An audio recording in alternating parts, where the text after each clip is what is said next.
Bismillahirrahmanirrahim, wa salatu wassalam ala ashrafil mursalin. On va continuer notre série de cours concernant pharmacologie, concernant la série de cours qu'on a fait concernant les antibiotiques. Et on va parler aujourd'hui des sulfamides et trimethoprim. Sulfamide et diaminopyridine, c'est la trimethoprim, c'est la diaminopyridine. Donc, sulfamides sont des molécules bactériostatiques, donc qui sont, lorsqu'on associe avec les sulfamides avec la trimethoprim, donc il devient bactéricide. Donc, souvent, on la combine au diaminopyridine, c'est-à-dire trimethoprim. Ils sont des analogues de structure de PABA.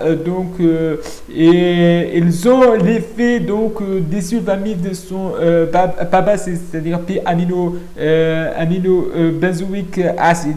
Aminobenzoïque acide appelé BABA. Donc, le BABA, c'est une molécule qu'on utilise pour la fabrication de l'acide folique. Donc, l'acide folique, il entre dans plusieurs réactions enzymatiques pour arriver à la synthèse de l'acide folique. Et l'acide folique nécessaire pour la synthèse de thiamine et thiamine pour la synthèse de l'ADN. Donc, folic acid folique, qui est très important pour la synthèse de l'ADN, et on va parler de ça.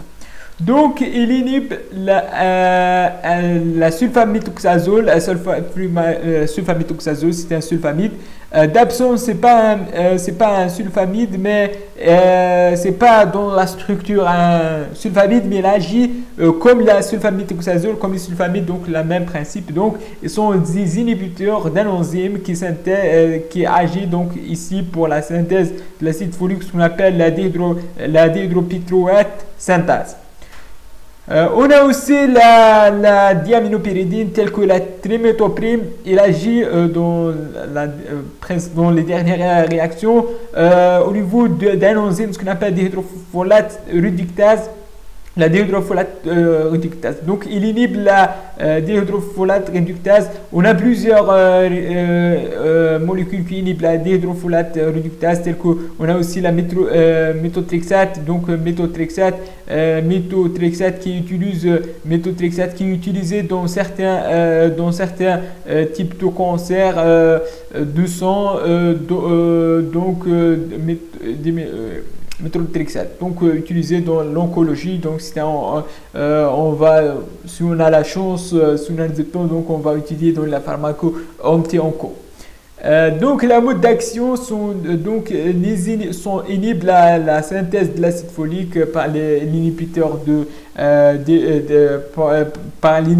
des enzymes tels que la dihydropyruvate synthase et la dihydrofolate réductase. Donc, il inhibe la synthèse de l'acide folique. Généralement, on utilise par voie orale. Ils ont bonne distribution au niveau de liquide céphalorachidien, mais ils ne sont pas utilisés dans le traitement de première intention des méningites parce qu'il y a il y a trop de résistance. Donc, sont des bactériostatiques. On ne peut pas utiliser dans les infections sévères, dans les méningites sévères. Donc, sont bonne distribution liquide interstitielle. Donc, l'élimination est majoritairement urinaire, parfois par la glutathion et l'application séquente au niveau de foie. L'aspect d'activité, donc, il agit contre le gram positif, gram négatif. Généralement, on utilise chez les patients atteints de AIDS, c'est-à-dire immunodéficience acquise, donc AIDS, SIDA, c'est-à-dire le SIDA, donc les CD1, on l'utilise à titre prévention, donc prévention pour prévenir deux choses. Prévention pour prévenir la toxoplasmose. Donc c'est une maladie qui est gravissime, la toxoplasmose cérébrale, il faut se méfier. Et aussi une infection respiratoire telle que la pneumocystis oviricée, lorsque la CD4 inférieur à 200. Donc, il faut se méfier avec ce parasite ce fungi, c'est-à-dire cette fungi, c'est quoi? Fungi, c'est-à-dire en français mycose. Donc cette mycose qui causait des problèmes chez les patients syriens, d'une pneumonie, qui cause des pneumonies avec des images interstitielles, donc bilatéraux dû à la pneumocystite uvulaire, anciennement appelée pneumocystite carinii. Donc il faut se méfier chez les patients qui atteignent du sida de cette pneumocystite uvulaire. Soit on va le traiter par l'association de sulfaméthoxazole trimethoprim, donc sulfaméthoxazole trimethoprim, donc pour la prévention et pour le traitement de pneumocystite uvulaire. Donc aussi on peut utiliser dans les infections non compliquées des voies urinaires, donc c'est un bon choix pour traiter des infections du voie urinaire, aussi pour traitement des infections digestives telles que Salmonella typhi et Shigella, donc j'ai pas écrit ici la Shigellose aussi. Donc les effets indésirables sont donc je vous rappelle la la photosensibilité, donc F pour la fluoroquinone, tétracycline et S pour notre cours la sulfamide. Donc sulfamide, ils vont un effet hémolyse chez les patients qui atteignent de déficit de G6PD, c'est-à-dire glucose 6-phosphate deshydrogénase.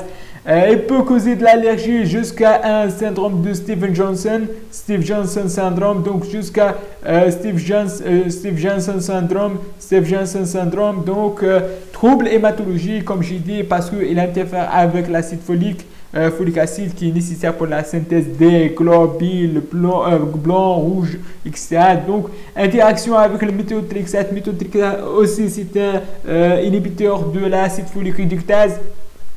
Déplace autres médicaments qui sont liés à l'albumine parce que les sulfamides ils sont liés à l'albumine, donc tels que la warfarine et la warfarine sont des anticoagulants, il faut se méfier.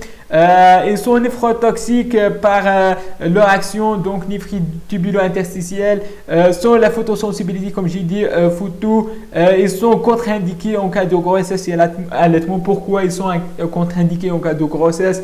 Parce que peut causer des troubles de neurotube défect, c'est-à-dire la spenapifida, parce que sont des inhibiteurs de l'acide folique. Et je vous remercie pour votre attention et à la prochaine, Inch'Allah.